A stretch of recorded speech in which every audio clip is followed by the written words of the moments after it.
दोस्तों, मेरी channel सारिकास cooking diary में आपका स्वागत है। दोस्तों, वैसे तो पूरी बनाना बेहद ही आसान है, पर अगर परफेक्ट क्वांटिटी में इंग्रेडिएंट्स ना लिए जाए और अच्छे से आटा ना लगाए तो पूरी ना तो फूलती है और ऑयली बनती है। तो चलिए आज की इस वीडियो में हम पूरी बनाने का सही तरीका देखते हैं। तो सबसे पहले हम इस बर्तन में लेंगे 2 कटोरी गेहूं का आटा। अब इसमें हम मिलाएंगे स्वाद के अनुसार नमक, 1 चम्मच बारीक सूजी, अगर आपके पास मोटी सूजी हो तो उसे आप पीस कर ले सकते हैं, 2 चम्मच बेसन और 1/4 चम्मच शक्कर। अब सारी चीजों को हम मिक्स कर लेते हैं। यहाँ पर मैंने शक्कर डाली है, आप उसकी जगह शक्कर को पीस कर डाल सकते हैं या फिर आपके पास पीसी हुई शक्कर हो तो वो भी मिला सकते हैं। अच्छे से मिक्स कर लेने के बाद अब इसमें हमें मिलाना है गरम तेल। तो इस तड़का पैन में हम 2 चम्मच तेल ले लेते हैं और तेल को अच्छे से गरम कर लेंगे। ये देखिए यहाँ पर मैंने तेल को गरम कर लिया है, तो इसे आटे में मिला लेते हैं। अभी तेल गरम है तो इसे हम चम्मच की मदद से थोड़ा मिक्स कर लेते हैं। अब ये ठंडा हो गया होगा तो हाथ से मसल लेते हैं। हमें आटे को अच्छे से मसलते हुए मिक्स करना है। हमने जो तेल मिलाया है वो पूरे आटे में अच्छे से मिक्स होना चाहिए। आटे को हमने अच्छे से मसल लिया है। आटे की मुट्ठी बनाने पर ये अच्छे से बन रही है। अब हम थोड़ा थोड़ा पानी मिलाकर आटे का टाइट डो तैयार करेंगे। बिल्कुल थोड़ा थोड़ा पानी मिलाकर हमें आटा लगाना है। अगर पानी ज्यादा हो गया तो आटा नरम हो जाएगा और पूरियां ज्यादा तेल एब्जॉर्ब करेगी। और वैसे भी फ्रेंड्स, आपको गेहूं के आटे में बाकी इंग्रेडिएंट्स का माप समझ में आ गया होगा कि अगर 2 कप गेहूं का आटा हो तो 1 चम्मच सूजी, 2 चम्मच बेसन, 1/4 चम्मच शक्कर और मोइन के लिए 2 चम्मच गरम तेल लेना है। वैसे ही अगर गेहूं का आटा कम या ज्यादा हो तो उस हिसाब से बाकी के इंग्रेडिएंट्स को भी कम या ज्यादा की क्वांटिटी में लेना है। देखिए, बात करते करते पूरी का आटा भी लग गया। तो इस तरह आटे को हमें कड़क रखना है। अब ऊपर से आधा चम्मच तेल डालेंगे और फिर से मसल लेते हैं।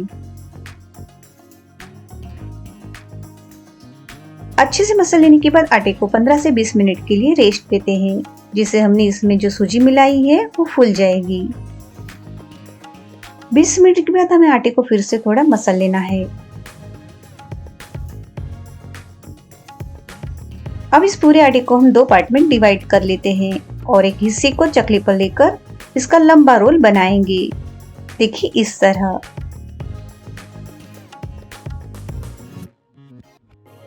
अब इस लंबे रोल पर हम छुरी की मदद से थोड़े थोड़े डिस्टेंस पर कट लगाएंगे, जिससे हमारी सेम साइज की लोइयां तैयार होगी और पूरी भी सेम साइज की बनेगी।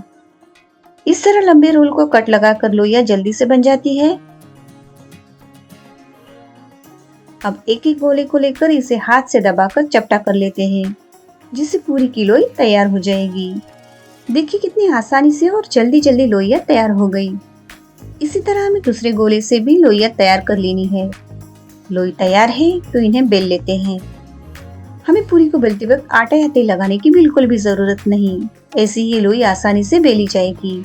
फिर भी अगर आपको बेलने में दिक्कत हो तो आप थोड़ा तेल चकले पर लगाकर बेल सकते हैं, पर आटा बिल्कुल न लगाए। हमें पूरी को कभी भी उलट पलट करके नहीं बेलना है।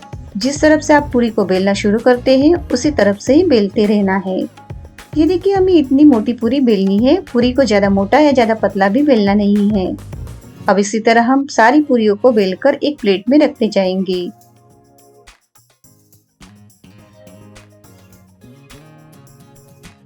सारी पूरियों को बेल लेने के बाद इन्हें फ्राई कर लेते हैं। फ्राई करने के लिए हमें तेल को अच्छे से गरम कर लेना है। अब तेल अच्छे से गरम हुआ है या नहीं वो हम आटे का छोटा पूरी जैसा टुकड़ा गिराकर देख लेते हैं। यहाँ पर आटे का टुकड़ा तेल के नीचे चला गया और तुरंत ऊपर नहीं आया, इसका मतलब तेल अभी गरम नहीं हुआ है। अब फिर से देख लेते हैं।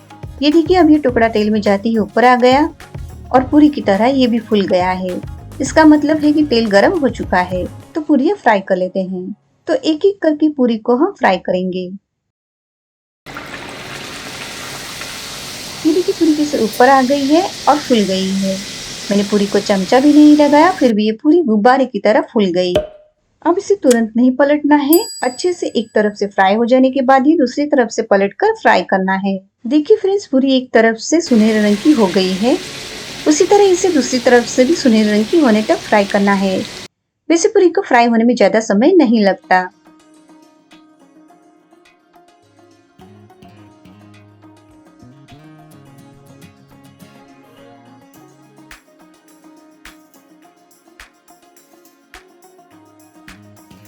पूरी दोनों तरफ से सुनहरे रंग की होने के बाद इसे हम छलनी या फिर छल्ले जैसे किसी बर्तन में निकालेंगे।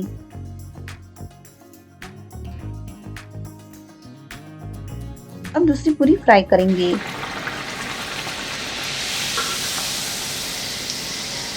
देखिए फ्रेंड्स, ये दूसरी पूरी भी कैसे अपने आप फूल रही है। हमें पूरी को फ्राई करते वक्त गैस की फ्लेम को कम ज्यादा नहीं करते रहना है। पूरी को हमें फास्ट टू मीडियम फ्लेम पर ही फ्राई करना है। इसे भी निकाल कर छलनी में रखेंगे और इसी तरह बाकी की सारी पूरियों को फ्राई करेंगे।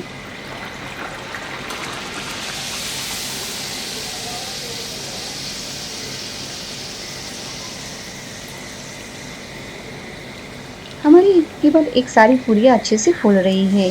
देखिए फ्रेंड्स, हमारी सारी पूरियां कैसी फूली फूली बनी है और ये देखिए कितनी सॉफ्ट और अंदर से देखिए तो ज्यादा तेल भी एब्सॉर्ब नहीं किया है। तो फ्रेंड्स, अब आप भी आने वाले त्योहारों में या फिर कभी भी पूरी खाने का दिल करे तो इस तरह पूरी जरूर बनाकर देखें और वीडियो अच्छा लगा हो तो लाइक जरूर करें। धन्यवाद। फिर मिलेंगे नई रेसिपी के साथ, तब तक के लिए बाय एंड गुड डे।